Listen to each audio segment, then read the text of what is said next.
Graça e paz. Amém. Que o Senhor nos abençoe e abençoe a cada um. Amém. Mais uma vez aqui para a gente levar uma meditação da palavra de Deus. Nós vamos ler em 2 Samuel 5, de 1 a 3, sobre coroamento. Hoje nós vamos falar sobre o coroamento definitivo de Davi. Lê para nós. Representantes de todas as tribos de Israel foram dizer a Davi em Hebrom: somos sangue do teu sangue. No passado, mesmo quando Saul era rei, eras tu quem liderava Israel em suas batalhas. E o Senhor te disse: você pastoreará o meu povo Israel e será o seu governante. Então, todas as autoridades de Israel foram ao encontro do rei Davi em Hebrom, e ele fez um acordo com eles em Hebrom, perante o Senhor, e eles ungiram Davi, rei de Israel. Amém.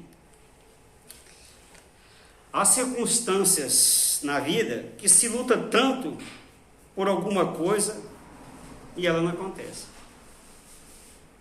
É um desgaste muito grande. E haja luta, né? Mas com o decorrer do tempo ela acontece de uma maneira natural e espontânea, você nem esperava. O que a gente sempre diz, né? Há tempo para tudo.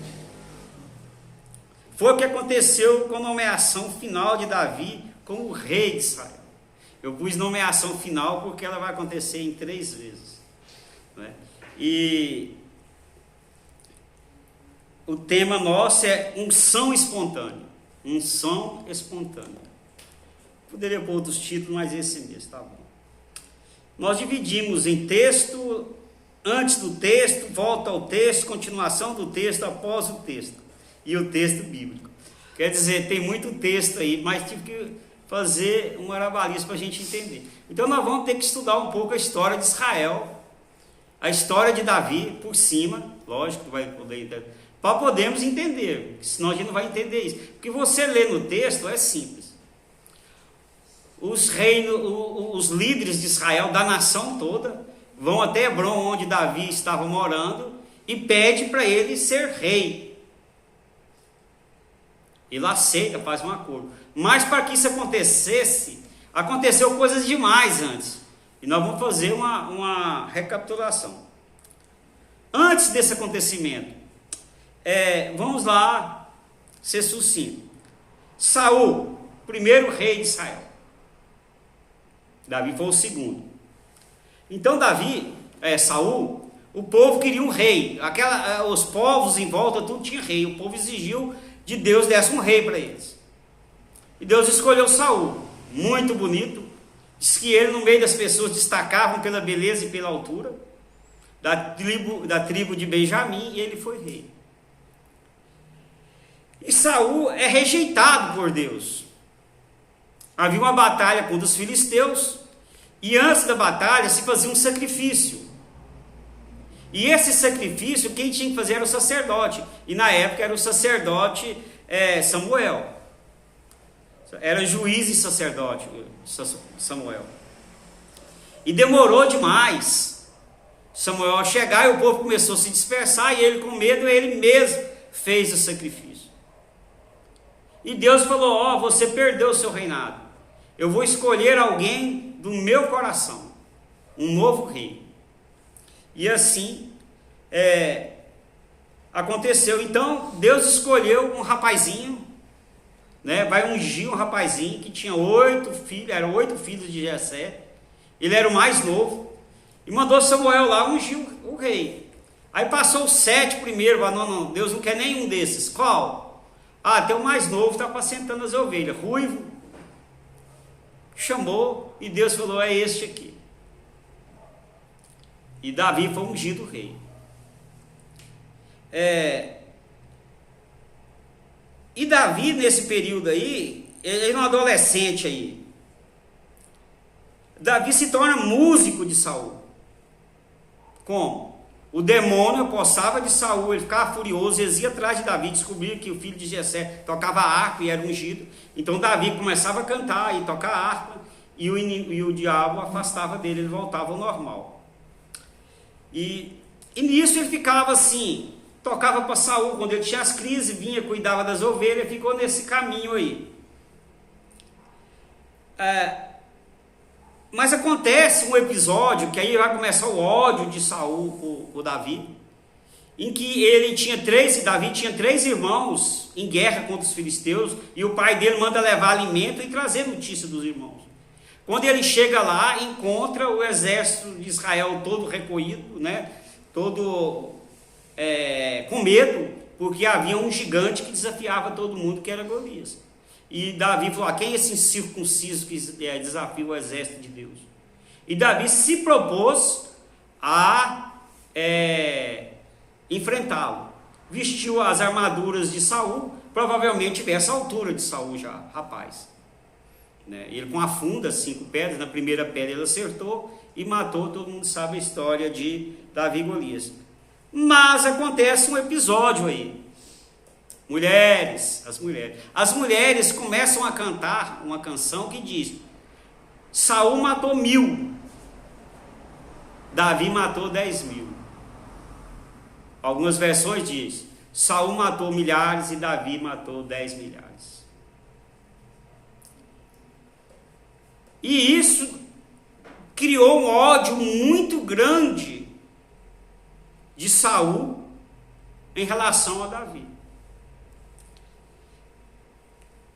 E Davi passa o resto desse período da vida dele fugindo de Saul. Tentou cravar a lança nele, perseguia. A perseguição foi tanta, que Davi começou a ficar desesperado, fazer coisas erradas. Ele por 2 vezes se exilou na terra dos filisteus. Fez coisas assim, e chegou um dia que Davi falou assim: mais cedo ou mais tarde, Saul vai me pegar. Foi terrível. Então, Davi, fugindo, ele montou um pequeno exército de pessoas insatisfeitas com o governo de Saul, com o reinado de Saul.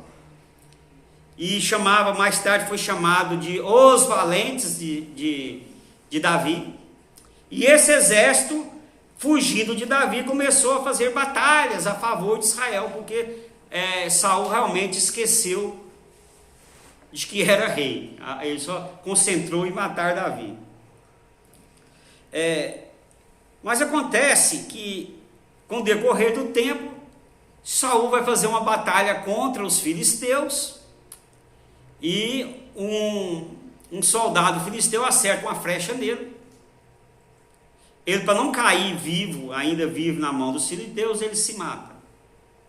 Então morre Saul e morre seu filho Jonatas. Morrendo Saul, Davi volta para Hebrom, que é uma terra em Judá, na tribo de Judá. Ele vai para Hebrom e fica lá. E nesse período, o pessoal de Hebrom é uma tribo de Israel. Israel são 12 tribos. Então, uma tribo, que é Judá, o aclama rei. Então, ele fica em Hebrom como rei de Judá. E o resto das tribos começou a ser comandada por Isbosete, rei Isbosete, que era filho de Saul. Isbosete era um sujeito muito submisso, não era guerreiro, muito fraco, e ele tinha um comandante, que é Abner, que era líder militar, que era que comandava. Esse Abner era assim, você poderia dizer assim, o sabe tudo. De guerra ele entendia tudo, ele era auxiliar de Saul. Perseguiu Davi junto com Saul. Então era um sujeito respeitadíssimo em Israel. E Abner vai ter uma discussão com Isbosete a respeito de uma das mulheres de Saul, que ele teve caso, o Isbosete achou ruim, ele enfezou e falou assim: agora de hoje em diante eu estou do lado de Davi. E ele chega até Davi, faz um pacto com Davi. E o pacto dele com Davi, ele teria que devolver uma das esposas, filha de Saul, para Davi, que tinha casado com outro. E, naturalmente, Abner ia fazer um pacto com ele, de ir em todas as terras de Israel, fazia com que todos os reis de Israel se unissem a Davi. E esse acordo foi muito bom. Davi não precisava de guerra, nem estratégia, nem nada. Abner ia fazer esse trabalho para ele, porque Abner tinha muita influência. Mas vai acontecer um porém aí, né? O tal do porém, que Joabe, que era um líder militar de Davi, mata Abner. De maneira que a gente já viu, se estão lembrados, ele faz, depois de uma festa em comemoração a essa aliança, né? Um banquete, Joabe chega e fica sabendo e chama Abner para conversar e o mata, porque Abner tinha matado o irmão de Joabe por autodefesa, mas Joabe não esqueceu isso. Bom, e o reino do norte, que é Israel, passa a ficar sem líder. E Davi, líder de Judá. Agora entra o nosso texto que a gente leu. Então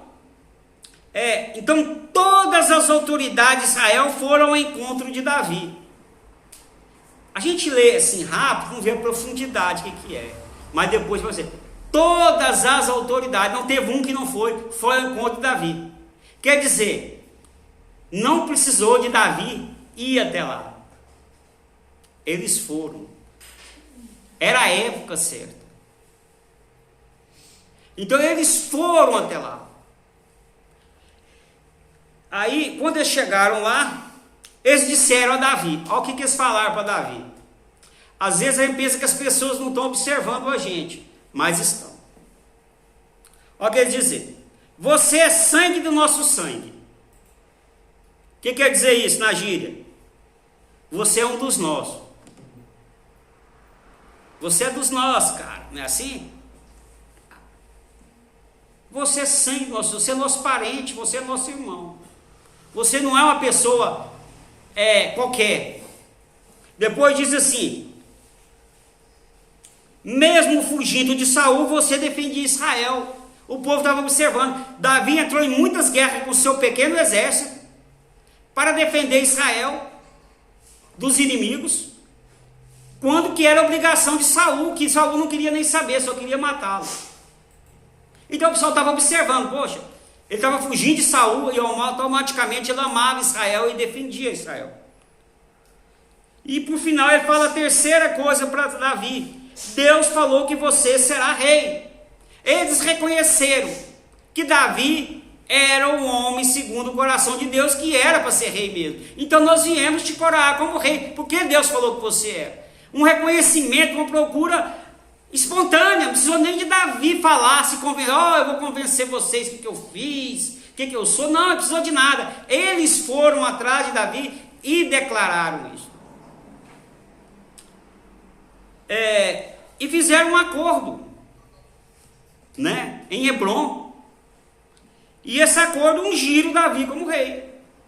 Davi foi ungido como rei. Eles ungiram. Então juntou aí as 12 tribos. Judá, que já tinha consagrado como rei, e as 11 tribos que foram atrás dele. Então essa aí é a unção final, a consagração final de Davi como rei. Morreu como rei depois disso. Então 3 vezes aconteceu a unção dele. Uma quando ele era adolescente cuidando das ovelhas, que foi o profeta Samuel. A segunda quando ele foi consagrado rei na tribo de Judá. E agora consagrado rei em todo o Israel. 12 tribos. Continuando o texto, 2 Coríntios 5, a gente leu 1 ao 3, diz assim: Davi tinha 30 anos de idade quando assumiu o reinado. Essa é a última consagração. 40 anos ele reinou em Israel. Então em Hebrom, que é a cidade de Judá, ele reinou 7 anos e meio. 7 em Hebrom, tribo de Judá. E em Jerusalém, que era a capital, né, ele reinou 33 anos. Somando 33 com 7, quanto que dá? 40, tá vendo? O que sabe matemática. Bom, 40 anos e meio, né? 33 anos e meio. Da próxima vez nós vamos falar sobre a conquista de Jerusalém, que é o próximo assunto nosso, né? Aqui está falando de Jerusalém, mas ainda não foi conquistada ainda, que vai ser o próximo assunto nosso.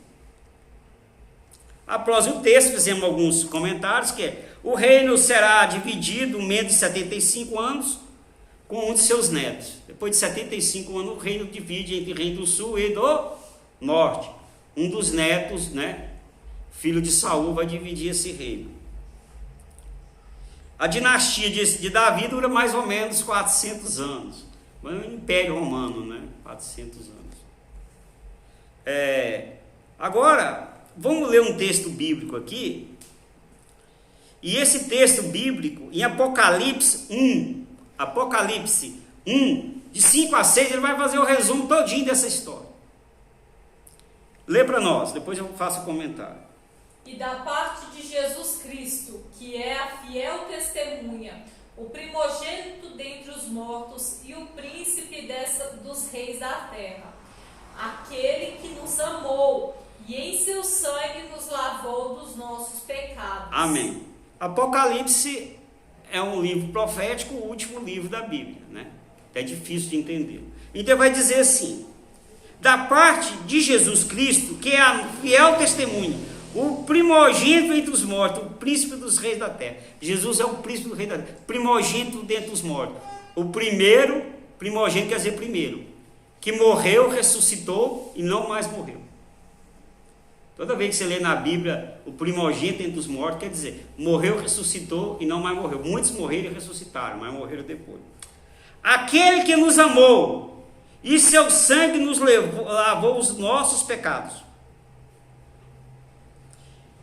e nos fez reis e sacerdotes para Deus, o seu Pai. Então ele, pelo seu sangue nas cruzes, ele nos fez reis e sacerdotes para Deus, o seu Pai, para Deus que nos fez. A ele seja a glória e o poder para o todo sempre. Então Deus, com seu sangue na cruz, na sua morte, ele nos fez reis e sacerdotes. Aqui eu estou na ACF, na NT, na tradução da linguagem de hoje, diz assim: nos fez um reino de sacerdotes. Nos fez reinos de sacerdotes. Quer dizer, Davi, de uma maneira espontânea, se tornou rei, porque Deus tinha essa promessa de que ele fosse rei. E Deus, automaticamente, pela morte de Jesus Cristo, e nós pela espontaneidade da fé, não por sacrifício, nem por algum mérito nosso, pela espontaneidade da fé, ele nos fez reis e sacerdotes. Né? Estamos lá em Apocalipse 1, 5 e 6. Tira um tempinho e dá uma lida lá. Bom, deixa eu ler a conclusão. Depois de tanto tempo de luta, Deus fez de uma maneira espontânea Davi, rei de Israel. Da mesma maneira, pela espontaneidade da fé, Deus nos fez reis e sacerdotes para habitarmos com Ele eternamente. Amém? Amém. Espontaneidade da fé. Vamos falar junto? Espontaneidade da fé. Vamos fazer agora aplicação. Eu tenho sido espontâneo e natural. As bênçãos que tenho recebido de Deus têm sido espontânea e natural. As bênçãos que eu tenho recebido, elas vêm porque Deus tem dado? Ou eu consigo pelo meu esforço? Deus não está nem aí, eu respondo a você. De Davi foi Deus, a salvação foi Deus. Oração, vamos falar junto? Pai de amor, em nome do teu Filho Jesus, eu quero agradecer por todas as bênçãos recebidas, bênçãos que o Senhor prometeu e tem me alcançado, de uma maneira natural e espontânea. Em nome de Jesus, amém. Senhor Deus, querido Pai, eu te agradeço por tudo, Senhor, pela tua bênção, pela tua palavra, que tem nos alcançado. Põe na tua presença, Senhor, todos os que sofrem, os que estão passando por problemas, Senhor, físico, problemas mentais, problemas financeiros, ou Senhor, problemas conjugais em relação aos filhos, Ô Senhor, todos os problemas que tenham cansado, Senhor. Ô Senhor, livra-nos da violência. Livra-nos, Senhor, do mal, Senhor. E nos ajude, Senhor. Que o Senhor traga uma bênção àquele que precisa de um milagre. Aquele que precisa, Senhor, urgentemente de um milagre. Quero te pedir e agradecer em nome do teu Filho Jesus. Amém. Bênção final. O Senhor te abençoe e te guarde. O Senhor faça resplandecer o seu rosto sobre ti e tenha misericórdia de ti. O Senhor sobre ti levante o teu rosto e te dê a paz. Amém? Amém. Que o Senhor nos abençoe e até a próxima em nome de Jesus. Amém.